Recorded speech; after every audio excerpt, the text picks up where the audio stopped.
ஐயா நிதி பகிர்வுன்னு நம்முடைய முதலமைச்சர் அவர்கள் வாயை திறந்து கிளிப்பிள்ளை பேசுவது போல பேசுறார். நிதி பகிர்வு, தமிழ்நாட்டுக்கு பணம் வரவில்லை என்று.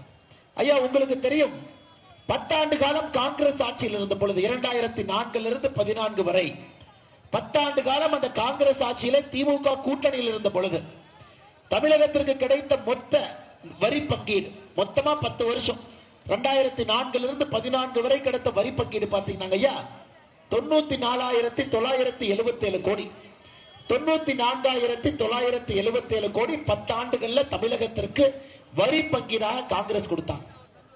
ஆனா இந்த 10 ஆண்டுல மோடி ஐயா அவர்கள் தமிழகத்திற்கு கொடுத்திருக்கக்கூடிய வரி பங்கீடு 2,77,444 கோடி. ஐயா மறுபடியும் சொல்ற கேளுங்க, இன்னைக்கு எந்த கட்சி, தமிழகத்தில் இருக்கக்கூடிய எந்த கட்சி, கர்நாடகாவில் இருக்கக்கூடிய காங்கிரஸ் கட்சி, கேரளாவில் இருக்கக்கூடிய கம்யூனிஸ்ட் கட்சி யார் நம் மீது குற்றச்சாட்டு வைக்கின்றார்களோ இந்தந்த மாநிலத்திற்கு வரி குறைவாக பங்கீடு செய்யப்பட்டிருக்கிறது என்று, இதே இவர்கள் ஆட்சியில இவர்கள் கூட்டணியில் இருந்த காங்கிரஸ் காலத்தை எடுத்து பாருங்க.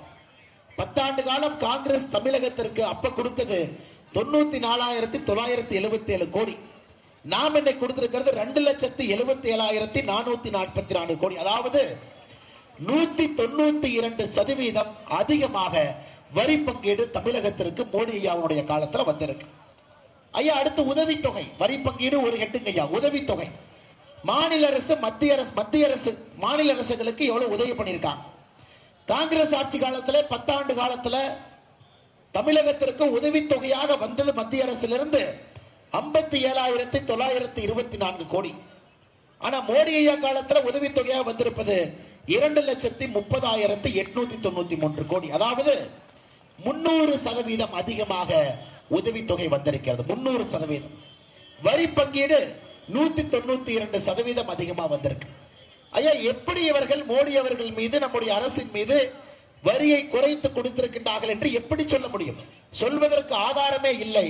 இவர்கள் வேலை என்னன்னா, ஏதாச்சும் கிளப்பி விடணும், இந்தியாவை மறுபடியும் பிரிக்கணும், வடக்கு தெற்கு என்று பிரித்து பார்க்க வேண்டும், அதை வைத்து அரசியல் செய்ய வேண்டும் என்று எல்லா கட்சிகளும் கிளம்பி இருக்கிறார்.